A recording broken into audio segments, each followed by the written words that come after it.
Yazid কাফের ছিলেন কিনা? না, তিনি কাফের ছিলেন না, তিনি মুসলমান ছিলেন। ইয়াজিদকে লানত করব কিনা? না, আমরা তাকে লানত করব না। ইয়াজিদ ইবনে মুআবিয়া রাদিয়াল্লাহু তাআলা আনহু এই কাজে কোনো হাত ছিল না, এই কথাই ঠিক।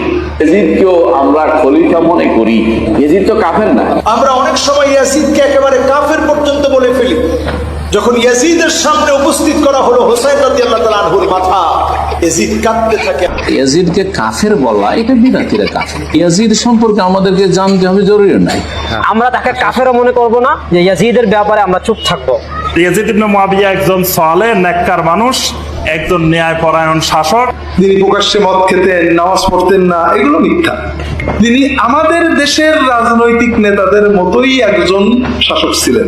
আলেম ওলামাদের ভালোবাসেন, শ্রদ্ধা করেন, ক্ষমতার প্রতিদ্বন্দ্বী।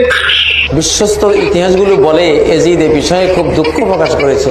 হযরত ইয়াজিদকে 100 রাকাত ইয়াজিদকে আহলে সুন্নাত জামাতের কেউ কাফের হয়ে গেছে এটা বলে না। ইয়াজিদের অনেক ত্রুটি আছে, অনেক বিচ্যুতি আছে, ন্যায়পরায়ণ শাসকের গুণাবলীর অনুপস্থিতি আছে, এবং নবী করিম সাল্লাল্লাহু আলাইহি সাল্লামের প্রিয় কলিজার টুকরা দৌহিত্র হোসেন রাদিয়াল্লাহু তাআলা হত্যাকারীদের ব্যাপারে তার তেমন কোনো ভূমিকা, তাদের শাস্তির জন্য তেমন কোনো ভূমিকা দেখা যায় না, জানা যায় না। এসব কারণে তার ফাসেক হওয়ার ব্যাপার কথা উলামায়ে কেরাম বলেন, কিন্তু কাফের হওয়া বহুত কঠিন একটা বিষয়, এত সহজ না।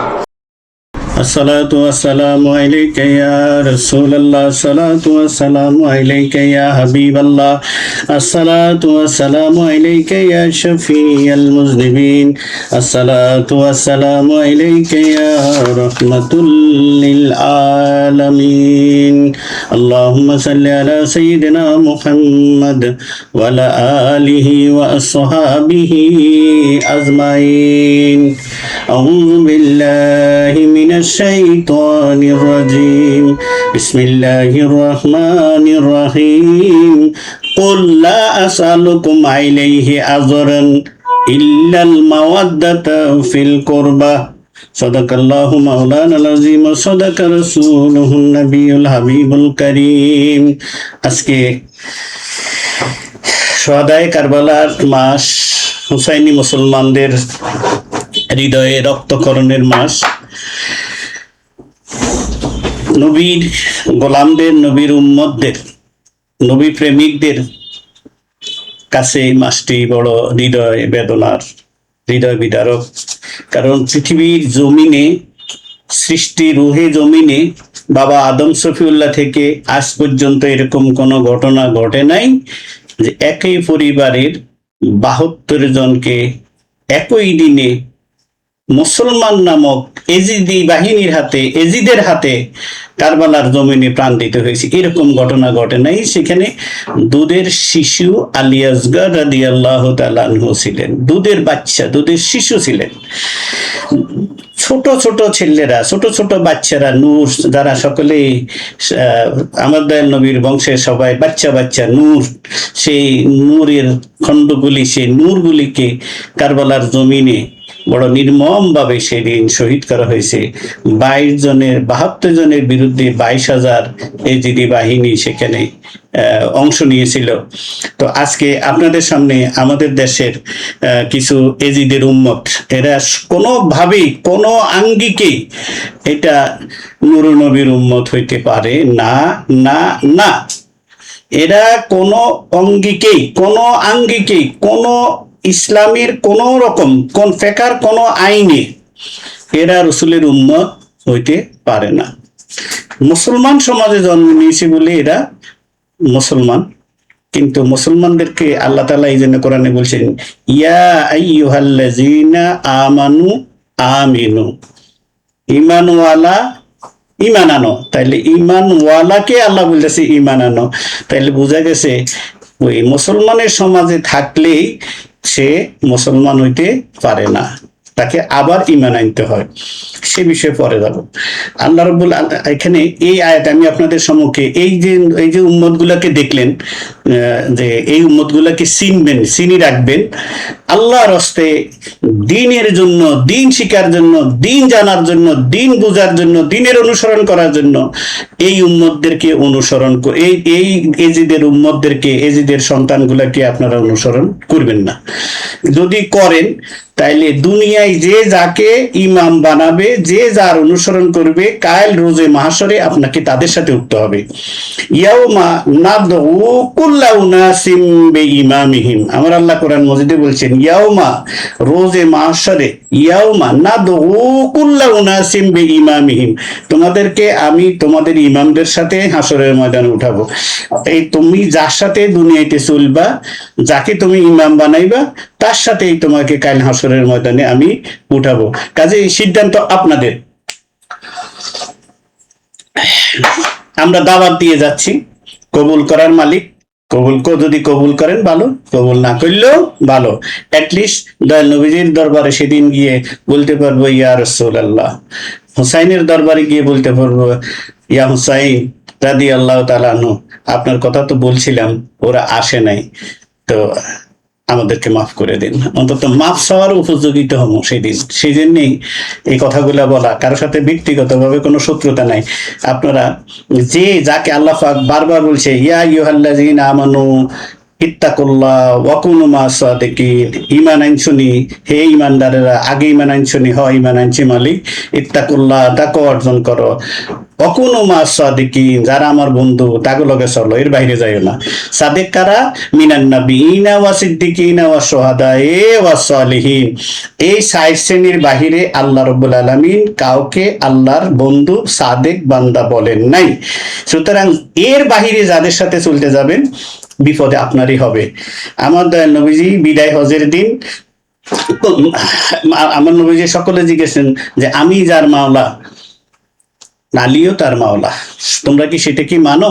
সবাই এক বাক্যে স্বীকার করে নিয়েছেন যে হ্যাঁ আমরা মানি। তাইলে দয়াল নবীজি পর্যন্ত ইমামত, আমি এর আগে আমার ভিডিওতে বলছিলাম, ইমামত এবং নবুয়ত ইব্রাহিম খলিল থেকে শুরু হয়ে, ইব্রাহিম খলিল আল্লাহর হাবিব থেকে, আল্লাহর মাহবুব বান্দা খলিলুল্লাহ, আল্লাহর খলিল, যিনি আল্লাহর জন্য নিজের সবকিছু বিসর্জন দিয়েছেন, নিজের সন্তানের গলায় ছুরি দিয়েছেন আল্লাহর জন্য, সেই ইব্রাহিম খলিলকে আল্লাহ রাব্বুল আলামিন ওনার সমস্ত ত্যাগ করার পরে, ইভেন নিজের ছেলের গলায় ছুরি দেওয়ার পরে, আল্লাহ যেটাকে আমরা কোরবানি হিসেবে ঈদুল আজহা পালন করি, তো সেদিন আল্লাহ রাব্বুল আলামিন ওনাকে বলেছেন তোমাকে আমি ইমামতি দান করিলাম, তুমি হইবা সমস্ত লিন্নাসি ইমামা, সমস্ত মানব জাতির জন্য তুমি হবে ইমাম। আর দয়াল নবীজি ইব্রাহিম খলিলুল্লাহ যখন কাবা শরীফ নির্মাণ করলেন, তিনি দোয়া করলেন আল্লাহ আখিরি জমানার পয়গম্বরকে আমার বংশে দিয়ে। সুতরাং আল্লাহ পাক ওনার সেই দোয়াও কবুল করে নিলেন। সুতরাং ইমামত এবং নবুয়ত ইব্রাহিম খলিল থেকে শুরু হয়ে আমার দয়াল নবী পর্যন্ত এটা একসাথে ছিলেন। যিনি ইমাম তিনি নবী, যিনি নবী তিনি ইমাম। কিন্তু আমার দয়াল নবী তো খাতামুন নবিয়্যিন, পৃথিবী থেকে বিদায় নেওয়ার সময় আমার নবীজি উম্মতকে কার কাছে রাখি যাবেন, কার ইমামতিতে রাখি যাবেন? তা আমার নবীজি সেদিন মাওলা আলী শেরে খোদার গাদের ঘুমে মাওলা আলী জোহরের নামাজের পরে হাত উঠে সকল থেকে তিনি নিয়েছিলেন, ওয়াদা নিয়েছিলেন, সকলের কাছে সামনে ঘোষণা দিয়ে গেছিলেন আমার পরে আলী হবে তোমাদের ইমাম। সুতরাং মাওলা আলী শেরে খোদা থেকে, এই জন্য হুনতুম মাওলা ও আলীউন মাওলা, আমি যার মাওলা আলীও তার মাওলা। সুতরাং সেখান থেকে এই ধারা চলতেই থাকবে কিয়ামত পর্যন্ত। যেই দলে, আমি আমার আগের ভিডিওতে বলেছি, যেই দলে আহলে বাইত থাকবেন বা যারা আহলে বাইতের গোলামি করবেন, আহলে বাইতের দুটা মোবারকের নিচে যারা থাকবেন, শুধু তারাই হবে আমাদের ইমাম। এর বাহিরে বাকিদেরকে ইমাম মানার কোনো সুযোগ নাই। সুতরাং এরা যারা আপনার এজিদকে কাফের বলতে অস্বীকার করতেছে, তাদের সম্বন্ধে আল্লাহ রাব্বুল আলামিন কোরআনে মজিদে, আসলে কোরআনে আল্লাহ কি এজিদকে কাফের বলছে কিনা? তো বলবেন যে এজিদ তো তখন ছিল না, এজিদকে কাফের বললো কেন? আল্লাহ একটা নীতিমালা ঘোষণা করে দিয়েছেন কোরআনে মজিদে, কিয়ামত পর্যন্ত এই কোরআন বলবৎ থাকবে। সেই জন্য কোরআনে মজিদে মৌলিক ফান্ডামেন্টাল জিনিসটা, ফান্ডামেন্টাল যে সংবিধান যেটা, সেটা কোরআনকে সংবিধান বানিয়ে দিয়েছেন মানব জাতির জন্য, যে ওখানে এটা থাকবেন। তো এখানে আমি আপনাদের সম্মুখে যে আয়াতে কারিমা পাঠ করেছি সেটা হচ্ছে 42 নম্বর সূরা, এই সূরার 23 নম্বর আয়াতে আমার দয়াল নবীজিকে আল্লাহ বলতেছেন, হাবিব আপনি বলেন, কুল আপনি বলে দেন, লা আসআলুকা আইলে কুল লা আসআলুকুম আইলাইহি আজরান ইল্লাল মাওয়াদ্দাতা ফিল কুরবা।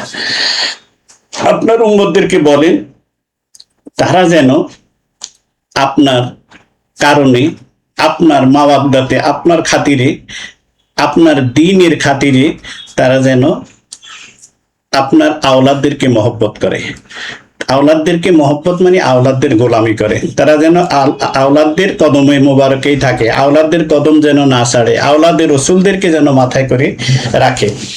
তো এই আয়াতে সুলতানুল হিন্দ, গরিবে নওয়াজ, হুজুর গরিবে নওয়াজ, বান্দা নওয়াজ, হিন্দুস্তানের মুকুটহীন সম্রাট, যিনি দিন নিয়ে এসেছেন এই হিন্দুস্তানের জমিনে, তিনি তার একখানা শায়েরি তিনি বলতেছেন, শাহ আস্ত হুসাইন, বাদশাহ আস্ত হুসাইন, শাহ আস্ত হুসাইন, হুসাইন হচ্ছেন রাজাদিরাজ, হুসাইন হচ্ছেন শাহ, হুসাইন হচ্ছেন রাজাদিরাজ, বাদশাহ আস্ত হুসাইন, বাদশাহ হচ্ছে হুসাইন, মানে সম্মানের মালিকানা হচ্ছে হুসাইনের।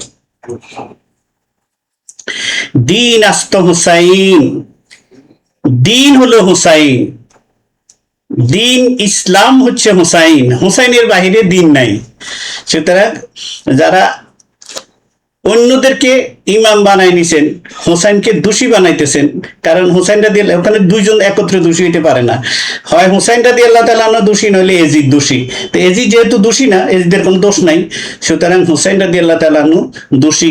কারণ এই কথাই এজিদ বলছিলেন, এজিদ বাহিনী বলছিলেন যে হোসাইন এবং হোসাইন রাদিয়াল্লাহু তাআলা আনহু বাগী, বিদ্রোহী, তিনি কারবালার জমিনে বিদ্রোহ করতে গেছেন।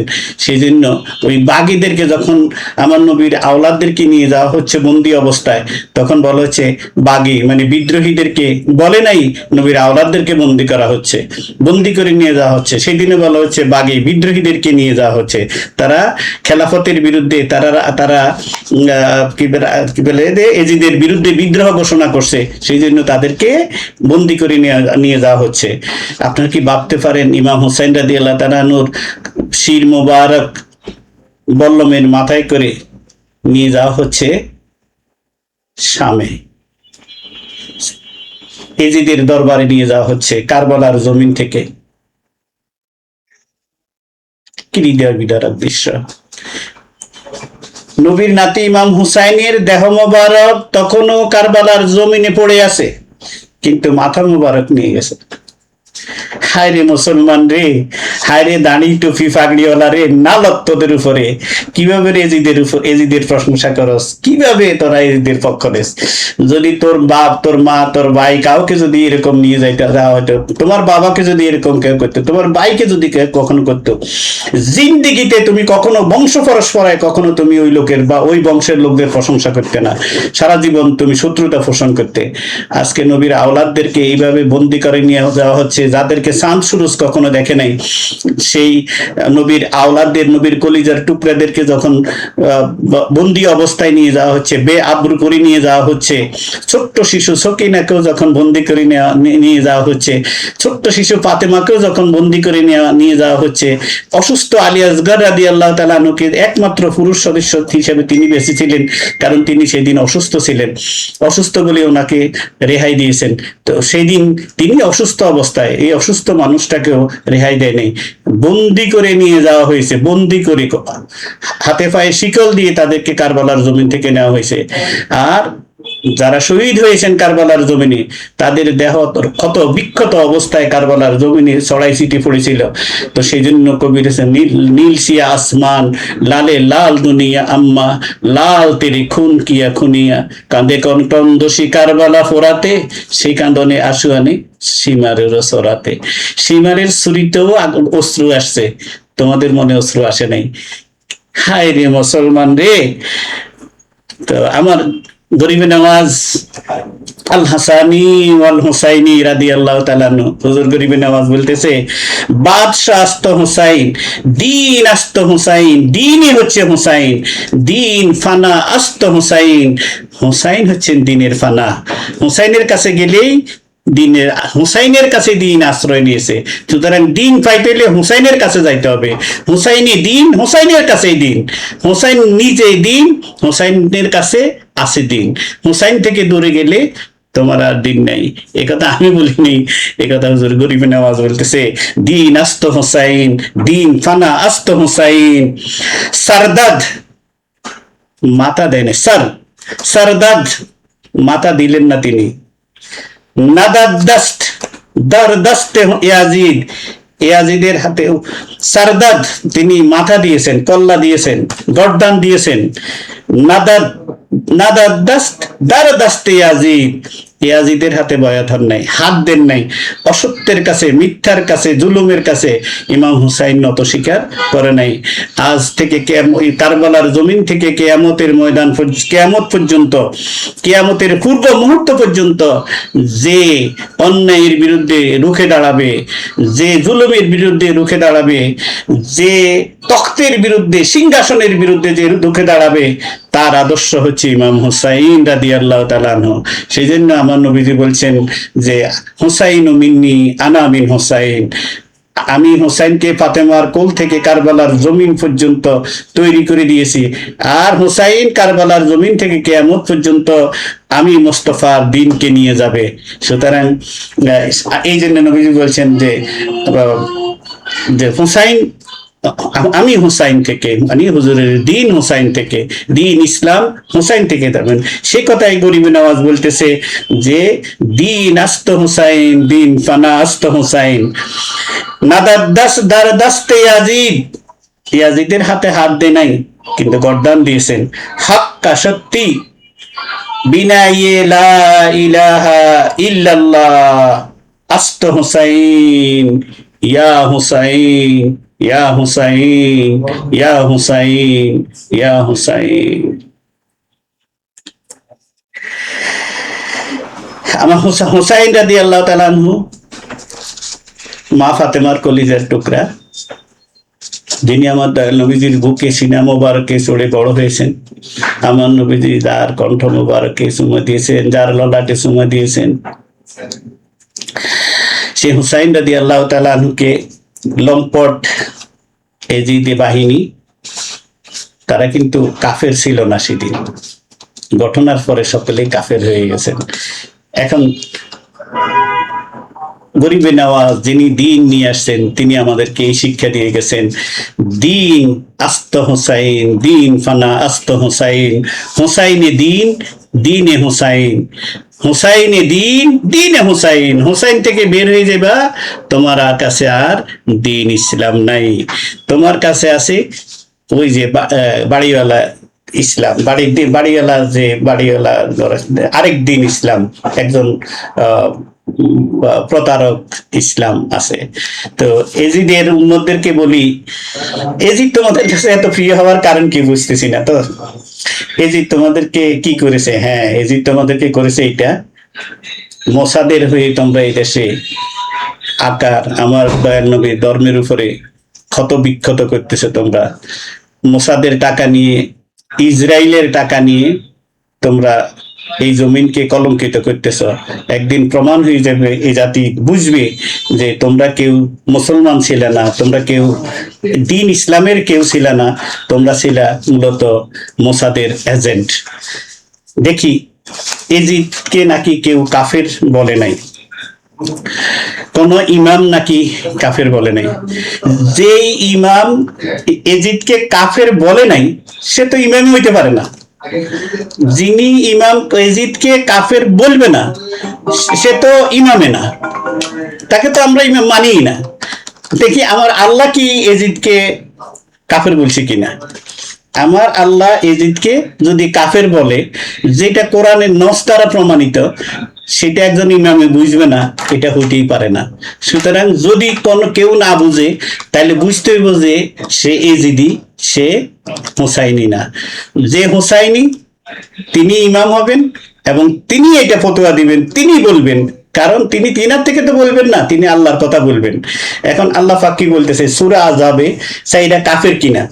সূরা আযাবের 57 নম্বর আয়াতে আল্লাহ রাব্বুল আলামিন বলতেছেন, আউযু বিল্লাহি মিনাশ শাইতানির রাজিম বিসমিল্লাহির রহমানির রহিম ইন্নাল্লাযীনা ইউযুনাল্লাহা ওয়া রাসূলাহু লা'নাহুমুল্লাহু ফিদ দুনিয়া ওয়াল আখিরাত ওয়া আ'আদ্দা লাহুম আযাবাম মুহিনা।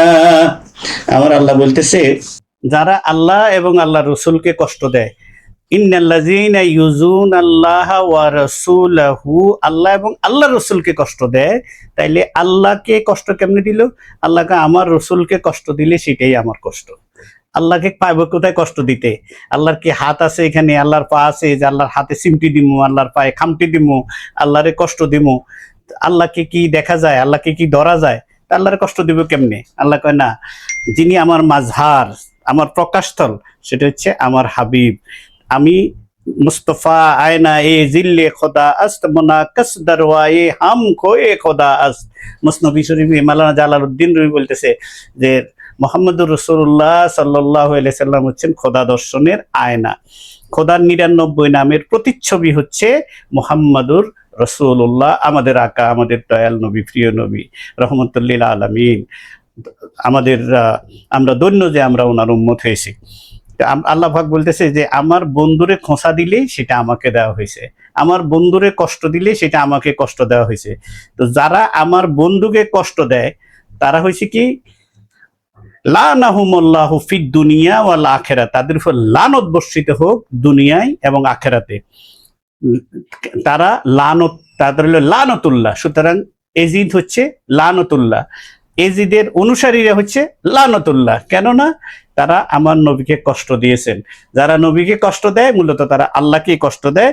যারা আল্লাহকে কষ্ট দেয় তাদেরকে আল্লাহ পাক বলছে লানতুল্লাহ, তোদের উপরে আমার নালত বর্ষিত হোক। সুতরাং কারবালার জমিনে যারা ইমাম হোসেনকে শহীদ করেছেন, আমার দয়াল নবী সেখানে কতটা কষ্ট পেয়েছেন সেটা আমি আমার আগের ভিডিওতে বলেছি। তো সেই কষ্টে আল্লাহ পাক নিজের কষ্ট করে নিয়ে এদেরকে লানতের উপযুক্ত করে দিয়েছেন, লানতুল্লাহ বলেছেন, এদের উপরে লানত হোক। এদের সাজা কি? ওয়া আ'আদ্দা লাহুম আযাবাম মুহিনা, তাদের উপরে কঠিন যন্ত্রণাদায়ক লাঞ্ছনাকর অপমানজনক শাস্তি তাদেরকে দেব। অপমানজনক শাস্তি, লাঞ্ছনাদায়ক শাস্তি, অবমাননাকর শাস্তি তাদের জন্য আমি আল্লাহ রেখেছি। কারণ এই আযাবাম মুহিনা এই শব্দটি, এই আযাবাম মুহিনা এই শব্দটি কার সামনে ব্যবহার হয়? যদি এই জায়গাটা বুঝতে পারি তাহলে আমরা বুঝবো যে এরা কাফের কিনা।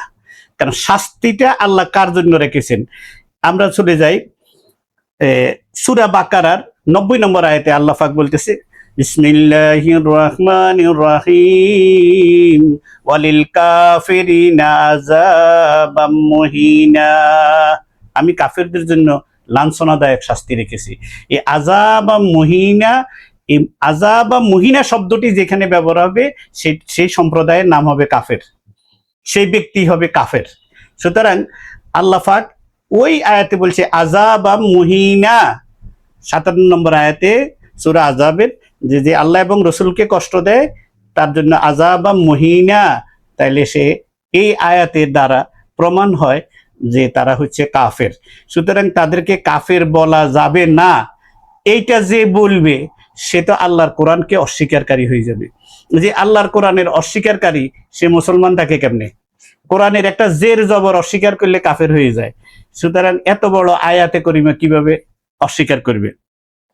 সূরা আন-নিসাতে, আরো সূরা আন-নিসাতে 4 নম্বর সূরা 37 নম্বর আয়াতে আল্লাহ পাক বলছেন, ওয়া আতাদনা লিল কাফিরিনা আযাবাম মুহিনা, আর আমরা কাফেরদের জন্য প্রস্তুত রেখেছি লাঞ্ছনাদায়ক শাস্তি। এখানেও আযাবাম মুহিনা কার জন্য শাস্তি? আযাবাম মুহিনা হচ্ছে কাফেরদের জন্য। ওয়া আতাদনা লিল কাফিরিনা, কাফেরদের জন্য, লিল কাফিরিনা আযাবাম মুহিনা, কাফেরদের জন্য আমি শাস্তি রেখেছি, সেই শাস্তির নাম হচ্ছে আযাবাম মুহিনা। আল্লাহ পাক আরো বলছেন, এখন এত থাকার পরেও যদি মোল্লায় চোখে না দেখে সেটা তো মোল্লার সমস্যা। আবার এখানে টানি আনতেছেন যে কোনো ইমামরা তো বলে নাই, নালায়েক, যে সব ব্যাপারে তুমি হাদিস মানো আর এখানে আসা তুমি আলে হাদিস হইয়া তুমি এখন বলতেছো যে ইমাম, তুমি তো ইমাম মানোই না। ইমামের কোন কথাটা মানছো? তুমি তো ইমামকেই মানো না। তো তো তুমি ইমামের কথা এখানে আনলে কেন? আল্লাহ যেখানে কোরআনে মজিদে ঘোষণা করে দিতেছেন, বারবার বলতেছেন আযাব মুহিনা কাফেরদের শানে, আল্লাহ বলতেছে এরা কাফের, তুমি কেমনে বলতেছো তাদেরকে কাফের বলা যাবে না? আল্লাহ পাক সূরা মুজাদিলা 58 নম্বর সূরার 5 নম্বর আয়াতে আল্লাহ পাক বলতেছে বিসমিল্লাহির রহমানির রহিম ওয়ালিল কাফিরিনা আযাবুম মুহিনা, কাফেরদের জন্য রয়েছে লাঞ্ছনাদায়ক শাস্তি। সুতরাং এই আযাব বা মুহিনা শব্দটি যত জায়গায় আছে, এই শব্দটি, এই শাস্তিটি কাফেরদের সামনে ব্যবহার হয়। সুতরাং যারা কোরআনের এই অখাট্য দলিল থাকা সত্ত্বেও এজিদকে কাফের বলতে অস্বীকার করে, তাদের ফয়সালা আপনাদের হাতে। আপনারা যদি মনে করেন যে তারা কাফের না, তাহলে তো আল্লাহর কোরআনকে অস্বীকার করা হইলো। এখন আমি শুরুতে যে আয়াতে করিমাটা পড়েছিলাম যে আল্লাহ পাক বলছেন কুল লা আসআলুকুম আলাইহি আজরান ইল্লাল মাওয়াদ্দাতা ফিল কুরবা, বন্ধু আপনি বলে দেন তারা যেন, আপনার উম্মতেরা যেন আপনার আওলাদদেরকে মহব্বত করে। তো এখন যদি আল্লাহকে জিজ্ঞাসা করা হয়, আল্লাহ আপনার নবীর আওলাদদেরকে আমরা কেন মহব্বত করব? আমরা তো কোরআন আর হাদিস মানবো, আমরা কোরআন আর হাদিস মানবো, তো ওর ভিতরে আপনি নবীর আওলাদদেরকে কেন নিয়ে আসতেছেন?